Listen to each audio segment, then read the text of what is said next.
السلام علیکم ورحمۃ اللہ وبرکاتہ۔ حکیم جاوید اقبال ہربلسٹ چینل کی طرف سے آپ کی خدمت میں حاضر ہے۔ آج ہم نے جس موضوع پہ بات کرنی ہے وہ ہے آنتوں کی سوزش کے حوالے سے،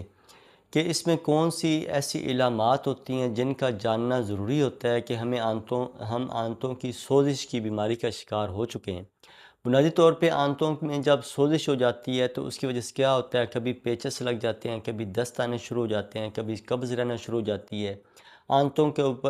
کے اندر گیسز بننا شروع ہو جاتی ہیں، پیٹ میں درد رہنا شروع ہو جاتی ہے۔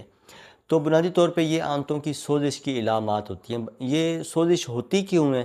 بنیادی طور پہ بعض دفعہ یہ ہم بہت زیادہ میڈیسن کا استعمال جب ہم کرتے ہیں تو اس کی وجہ سے بھی آنتوں کے اندر سوزش ہو سکتی ہے۔ اس کے علاوہ بے ترتیب غذاؤں کا استعمال کرنا، جیسے کہ آج کل کے اس جدید دور کے اندر لوگ فاسٹ فوڈز، کولا ڈرنکس اور خاص طور پر بچے جو ہیں یہ جو پاپڑ یا نوڈلز یا اس ٹائپ جو غذاؤں کا زیادہ استعمال کرتے ہیں، یا فریش جوسز کے علاوہ جو ہے یہ جو کیمیکل والے جو جوسز ہوتے ہیں ان کا جب استعمال کیا جاتا ہے تو اس کی وجہ سے کیا ہوتا ہے کہ آنتوں میں سوزش ہو جاتی ہے۔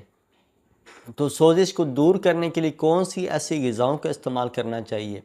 جس سے ہماری یہ آنتوں کی سوزش جو ہے یہ دور ہو سکے؟ تو اس میں بنیادی طور پہ جو کا دلیا ہو گیا، اس کے علاوہ ساگو دانے، دلیا یا چاول کی کھچڑی وغیرہ اس طرح کی نرم غذاؤں کا استعمال کرنا چاہیے۔ اس کے علاوہ دہی جو ہے یہ بہترین آنتوں کی سوزش کو دور کرنے کے لیے بہترین معاون ثابت ہو سکتی ہے۔ اگر آپ اس کا علاج کرنا چاہتے ہیں، گھریلو طور پہ اگر آپ اس کا علاج کرنا چاہتے ہیں تو اس میں یہ پودینہ ہے، ادرک، اناردانہ یا سفید زیرہ،